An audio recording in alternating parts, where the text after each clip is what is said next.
1600 के दशक में प्रकृति, समृद्धि और संस्कृति से संपन्न दक्षिण भारत के क्षेत्रों में व्यापार और आयात निर्यात के उद्देश्य से इंग्लैंड की संस्था ईस्ट इंडिया कंपनी ने प्रवेश किया। दक्षिण भारत, विशेषकर तमिलनाडु और केरल सीमा के क्षेत्रों में इलायची, लौंग, दालचीनी और काली मिर्च जैसी वस्तुओं के निर्यात पर उन्होंने विशेष ध्यान देना शुरू किया। धीरे धीरे उन्होंने अंग्रेजी शिक्षा प्रणाली और ईसाई धर्म की नीतियों को भी तेजी से फैलाना शुरू कर दिया। समय बीतने के साथ जब वे दक्षिण भारत के क्षेत्रों पर अपना प्रभाव बढ़ा रहे थे, तब वे धर्म और तांत्रिक तरीकों को भी पूरी तरह फैलाने में लगे हुए थे। 1800 के दशक में जीसस समुदाय से जुड़े फर्नांडिस नामक व्यक्ति और उनके अनुयायी प्रचार करने के उद्देश्य से भारत आए। भारत आने के बाद उन्होंने तमिलनाडु, केरल सीमा क्षेत्रों और पहाड़ी गांवों में अपना प्रभाव जमाना शुरू किया। विशेष रूप से अशिक्षित पहाड़ी गांवों जैसे हस्तिनापुरम, कल्लुकुली और मिथक्करी में वे गहन रूप से सक्रिय रहे। समय के साथ उन्होंने अपनी तांत्रिक विधियां जैसी विचक्राफ्ट और अन्य काले जादू जैसी प्रथाओं को भी फैलाना शुरू कर दिया। हमारे लोगों ने भी इसे फैलाने का प्रयास करने का निर्णय लिया। इसे देखकर हमारे पादरियों ने इस कार्य की शुरुआत की। फर्नांडिस के साथ काम करने वाला युवा जीतसान आर्मिलियस लोगों को विश्वास जीतने के लिए आवश्यक बातों पर गहराई से सोच रहा था। सफेद चेहरा, सिकुड़ी हुई त्वचा, लंबी और गहरी आंखों के साथ व्हील चेयर पर बैठे फर्नांडिस के प्रति आर्मिलियस के मन में डर से भरा सम्मान और अलग तरह का स्नेह था। आर्मिलियस केवल फर्नांडिस की बातों को ही अपना आदेश मानता था। तब फर्नांडिस ने मेलिशस मैग्नस नाम की एक पुस्तक आर्मिलियस को दी। उस पुस्तक के माध्यम से मृत लोगों को जीवित करने जैसी काली विद्या दिखाकर आर्मिलियस ने खुद को अपने गुरु का सच्चा अनुयायी साबित करने की कोशिश की। लोगों को पूरी तरह अपने वश में करने के लिए फर्नांडिस और आर्मिलियस ने एक योजना बनाई। उस योजना के तहत फर्नांडिस ने स्वयं को मृत घोषित कर दिया।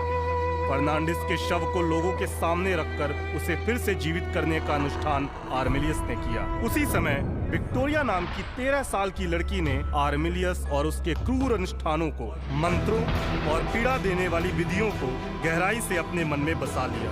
जब लोगों ने उसकी शक्तियां देखी तो वे आर्मिलियस के रास्ते पर चलने लगे। साल बीतते गए। भारतीय सरकार ने ईस्ट इंडिया कंपनी और अन्य विदेशी कंपनियों को देश से बाहर निकाल दिया। आर्मिलियस भी बाहर निकाल दिया गया, लेकिन उनके फैलाए हुए तांत्रिक तरीके और बुरी परंपराएं आज भी हस्तिनापुरम और कुछ पहाड़ी गांवों में जारी हैं। मानव बलि अभी भी चढ़ाई जाती है।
के लोग क्या सच है और क्या कल्पना, ये समझे बिना अपने चारों ओर एक काल्पनिक कहानी बनाकर उसी को अपनी आने वाली पीढ़ियों को भी सिखाते हुए जीवन बिता रहे हैं। हमारे गांव में भूत दादा नामी एक आदमी है। वो हमारे गांव में गलत काम करने वालों को, गलत सोच रखने वालों को और जिद करने वाले बच्चों को उठाकर ले जाता है और मारकर सबक सिखाता है। फिर भी हमारे गांव में गलत काम करने वाले लोग बहुत है।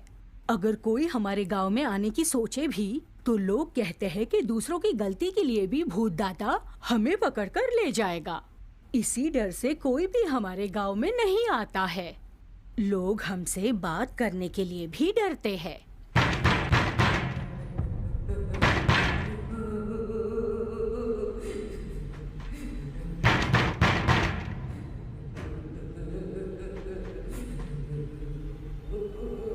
दादी है।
दादी को भूख लगी है, जाकर खाना रख कर आओ, फिर हम खाएंगे। हाँ,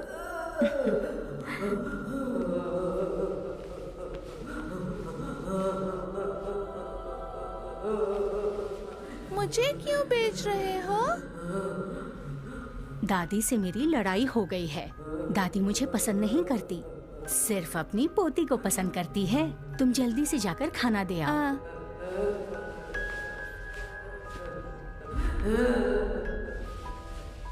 अम्मा, दादी क्यों बाहर नहीं आ रही है? क्या हुआ माँ?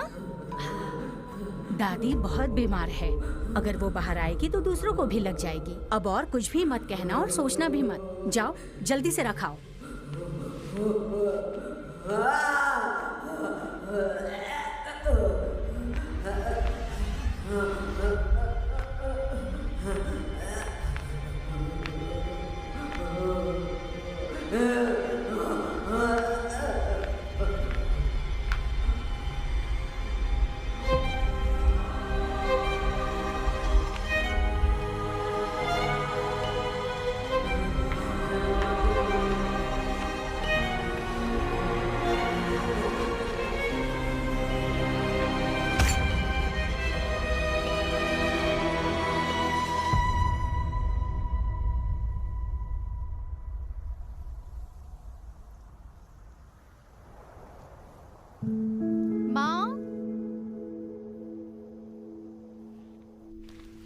माँ, स्कूल जा रही हो क्या अलीशा? हाँ। रुको, मैं आ रही हूँ।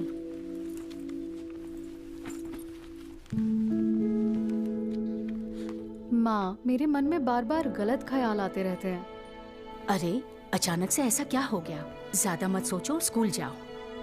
माँ, आप ठीक तो है ना? मैं ठीक हूँ। एरिन, माँ को देखकर तुम्हें कुछ लगा? माँ, ठीक है, तो मुझे अंदर बंद करके जाओ।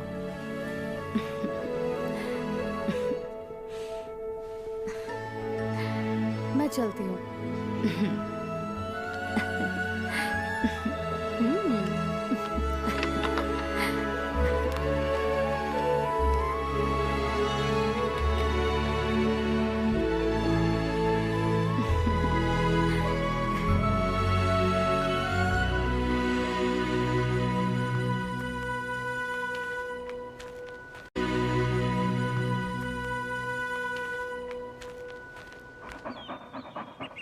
हर रोज ही मुझे चिढ़ाता रहता है, हमेशा लेट।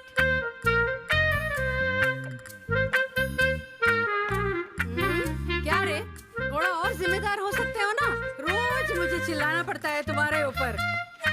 तुम्हारी वजह से रोज मुझे झूठ बोलना पड़ता है। थोड़ा खा के निकलना।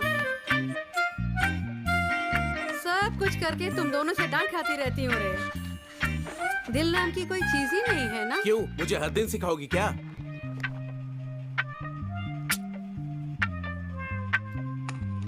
क्या तुम सब काम ठीक से करती हो? सुबह सुबह ही चिल्लाओ मत माँ। तुम्हारी भलाई के लिए ही मैं बोल रही हूँ। ये सब देख के तुम्हें चिल्ला रहे हो लगता है। हाँ। मुझे ऐसा मत खिलाओ, मुझे अपने काम पर फोकस करने दो। खाने में गुस्सा मत दिखाओ सागर, मेरे गुस्से को मत बढ़ाओ। तीले में दिन रात तुम्हारी देखभाल करती हूँ क्या? लो। अरे मुझे नहीं चाहिए। 2 निवाला ले लो। नहीं। ए सागर,